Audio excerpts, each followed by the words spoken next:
మీ business ఏదైనా మీ ఊర్లో promotion చేయాలంటే అది సుమన్ టీవీతోనే సాధ్యం. ఇప్పుడే సంప్రదించండి.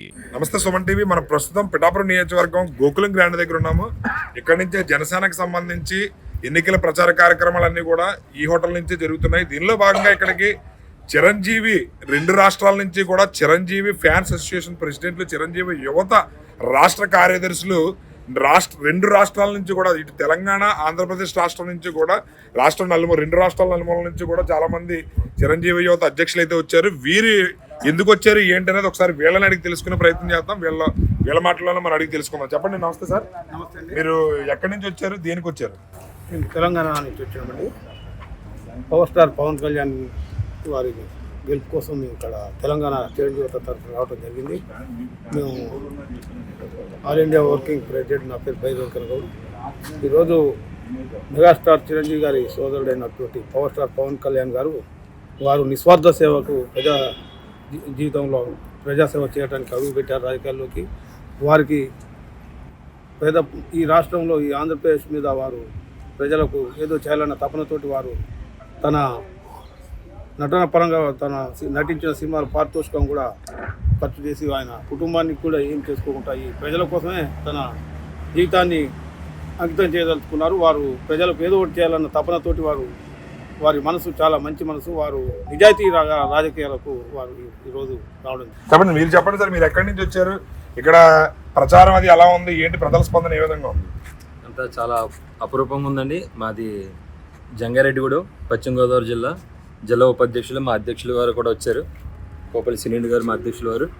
అలాగే పిఠాపురం ఈ రోజున ఒక బూస్ బంప్స్, ఎక్కడికి ఏ గ్రామానికి వెళ్ళినా సరే ప్రజలు పవన్ కళ్యాణ్ గారు ఇక్కడ పోటీ చేయడం మాకు ఎంత ఆనందంగా ఉందని మమ్మల్ని ఆశీర్వదిస్తున్నారు. మేము వాళ్ళని ఓటాడటానికి వెళ్ళే కన్నా ముందుగానే ఇలాంటి చిరంజీవి నుంచి వచ్చారని చెప్పేసి అని అందరూ మాకు ఘన స్వాగతం పలుకుతున్నారు. రేపొద్దున నాగబాబు అన్నయ్యతో గారితో కూడా ఒక ప్రత్యేక సమావేశం ఉంది. మేమంతా కూడా ఒక సైనికులుగా మేమందరం కూడా పవన్ కళ్యాణ్ గారి గెలుపు సునాయాసం, ఆ మెజార్టీ కోసం, ఆ లక్ష మెజార్టీని ప్రజలు ఎవరిని అడిగినా సరే లక్ష మెజార్టీ అని ఇంకొక బాధ్యతను పెంచారు మాకు. గెలుపు చాలా మాకు సామాన్యం, కానీ ఆ మెజార్టీని ఎక్కడా కూడా ప్రజల ఆకాంక్ష ఎక్కడ తగ్గించకూడదని మా వంతు చిరు ప్రయత్నంగా చేయడం కోసం మా చిరంజీవి అంతా కూడా మేమందరూ కలిసికట్టుగా ఇక్కడికి ఈరోజున రావడం జరిగింది. నేను అలాగే కౌన్సిలర్గా కూడా నేను జంగారెడ్డిలో పశ్చిమ గోదావరి జిల్లాలో గెలవడం జరిగింది. ఆ ఒక మహారంగస్థలమైన ఆ వార్డులో నేను గెలవటం, మా పవన్ కళ్యాణ్ గారి ఆశయాలను ముందుకు తీసుకెళ్తున్నాం ఒక మొదటడికి నేను వేయగలిగాను. ఆ విధంగా నా వంతు చిరుసాయంగా నాకంటూ ఒక ఐడెంటిటీ, నా తల్లిదండ్రులు నాకు జన్మించిన చిరంజీవి గారి బ్లడ్ బ్యాంక్ వల్ల నాకు ఒక ప్రత్యేక స్థానం వచ్చింది. అదేవిధంగా ఎంతోమంది ఉన్నా సరే జంగారెడ్డి 29 వార్డులో నేను ఒక వార్డు గెలవడం జరిగింది కౌన్సిలర్గా. అదే బాధ్యతతోటి నాకు ఆ కౌన్సిలర్ వచ్చిన బాధ్యతతో నా రుణం తీర్చుకోవడం కోసం ఈరోజు పవన్ కళ్యాణ్ గారికి సేవ చేయడం కోసం ఒక వారధిలా ఇక్కడికి వచ్చాను. పవన్ కళ్యాణ్ గారి విజయం కోసం చివరి వరకు కూడా ఆ మెజార్టీ కోసం నా వంతు నేను నా చిరు ప్రయత్నంగా చేస్తానని తెలియజేసుకుంటున్నాను. చెప్పండి, మీరు చెప్పండి. ఎక్కడి నుంచి వచ్చారు? ఇక్కడ ప్రజల స్పందన ఏ విధంగా ఉంది? నా పేరు కందుల రవి అండి. నేను గుడివాడ నియోజకవర్గ చిరంజీవి యువత అధ్యక్షుడిని. ఇక్కడ పవన్ కళ్యాణ్ గారు పిఠాపురంలో లక్ష మెజారిటీతో గెలవడం అనేది ఖాయం. కానీ అయినా సరే ఇక్కడి నుంచి నలుమూల నుంచి చిరంజీవి అభిమానులు రావడానికి ముఖ్యమైన ఉద్దేశం ఏంటంటే, ఇప్పుడున్న రాజకీయ పరిస్థితులు ఎలా ఉన్నాయి అంటే అన్ని అపోహలు సృష్టిస్తాం ఆయన మీద. మాట్లాడితే సింహం సింగిల్గా అవుతుంది అంటారు. సింహం సింగిల్గా అవుతుంది అంటే గుడివాళ్ళ మా కోడల నాని సింహం అంటాడు, జగన్మోహన్ రెడ్డి తాను సింహం అంటాడు. ఎన్ని సింహాలు అంటే అడవిలో ఉన్న సింహం, వీళ్ళందరూ సింహాలు అయితే నేనెవరు సిల్క్ స్మితనా అనుకుంటుంది. అలాంటి పరిస్థితి ఉంది ఈ రోజున. వీళ్ళు జంతువుల పేర్లు చెప్పుకుని సింహం అంటున్నారు. మరి అటు సింహం సింగిల్గా వచ్చేటట్టు అయితే కొంతమంది మాజీ మంత్రులు, ఒక మిథున్ రెడ్డి, ఒక ద్వారంపూడి చంద్రశేఖర్ రెడ్డి, ఒక ముద్రగడ పద్మనాభం, ఒక పెండం దొరబాబు, ఒక వంగా గీత, ఒక కన్నబాబు, ఏంటంటే వీళ్ళు సింగిల్గా వస్తే ఒక నీతిమంతమైన పరిపాలన రాష్ట్ర అభివృద్ధి కోసం వచ్చే పవన్ కళ్యాణ్ గారి మీద ఎంతమంది దాడి చేయడం అనేది చాలా అసలు భరించలేని. రాజ్యాంగంలో అసలు ఎంత దరిద్రంగా ఉందో రాజకీయాలు తయారైపోయినని చెప్పి బాధేస్తుంది. అందుకని చెప్పి సింగిల్గా అని చెప్పి పవన్ కళ్యాణ్ గారిని దెబ్బతీయడానికి వచ్చినాయి. అందుకని మా అభిమానులు శాంతియుతంగా ఇక్కడ ఉండి ప్రజలకు అందరికీ ధైర్యం ఇవ్వడానికి అని చెప్పి నలుమూల నుంచి అభిమానులు ఇక్కడ రావడం జరిగింది.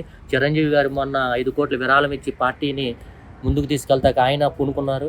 ఆయనతోటి చిరు సైన్యంగా మేము కూడా ఇక్కడ రావడం జరిగింది. పవన్ కళ్యాణ్ గెలుపు నల్లేరు మీద నడకలా ఉంది. ప్రజల స్పందన అద్భుతంగా ఉంది.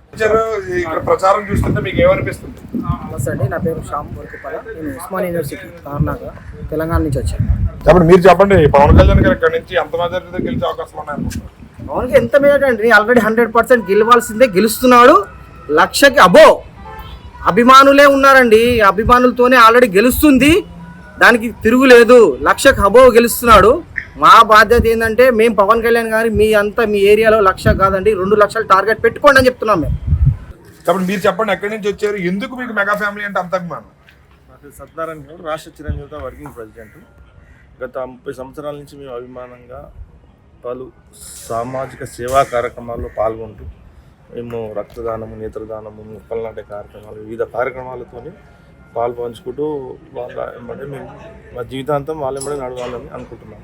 మొన్న ఈ మధ్యనే చిరంజీవి గారు పవన్ కళ్యాణ్ అక్కడ హైదరాబాద్ పిలిచి నేనుగా ఉన్నా అని ఒక హనుమంతుల్లాగా హామీ ఇచ్చారు. దాన్ని మేము కూడా కదిలినాం. ఓహో, చిరంజీవి గారు మా అన్నయ్య పవన్ కళ్యాణ్ గారి సపోర్టు ఉన్నదని మేము అభిమానంతో ఇక్కడ వచ్చాము. ఇవాళ అంత ఆశించి వచ్చే నాయకులైనా చూసాము ఈ రోజుల్లో. కానీ పవన్ కళ్యాణ్ గారు ఒక ఆశయంతోనే వచ్చారు. నేను జనాలకు గుర్తు చేయాలి, కుల మతాల అతీతంగా. ఈరోజు ఆయనకు ముస్లింలు, క్రిస్టియన్స్లు అన్ని కుల మతాలలో ఆయనకు అభిమానులు ఉన్నారు. ఆయనకు ఓటేస్తాను. ముందుకు పొద్దున 2-3 మీటింగ్లు చూసాము. అందరు ఉత్సాహం బాగున్నది. అందరూ ఈసారి పవన్ కళ్యాణ్ గారిని మేము ఎమ్మెల్యేగా చూస్తున్నాం. అట్లా కుల మతాలకు అతీతంగా ఆయన ఎమ్మెల్యేగా ఇక్కడ పిఠాపురం నియోజకవర్గం నుంచి ఆయన ఎమ్మెల్యేగా గెలుస్తున్నారు. మేము పొద్దున చూసాము. దానికి ఇక్కడ ఉన్న ప్రజలు కూడా బాగా బలంగా కోరుకుంటున్నారు, ఐకమత్యంగా ఉంటున్నారు. అంత ఐకమత్యం చేయడానికి కూడా వచ్చాము మేము ఇట్లా స్వాట్. కాబట్టి ఆయన అసెంబ్లీకి వెళ్తున్నారు పవన్ కళ్యాణ్. చెప్పండి, మీరు అందరూ ఒకసారిగా చెప్పండి, పవన్ కళ్యాణ్ గారు పిఠాపురం నుంచి ఎంత మెజారిటీ గెలిచే అవకాశాలు ఉన్నాయి? 1,00,000 మెజారిటీతో పవన్ కళ్యాణ్ గారు అసెంబ్లీకి వెళ్తున్నారు. జై జనసేన, జై జనసేన, జై జనసేన, జై జనసేన, జై జనసేన, జై జనసేన. పవన్ కళ్యాణ్ నాయకత్వం, పవన్ కళ్యాణ్ గారి నాయకత్వం.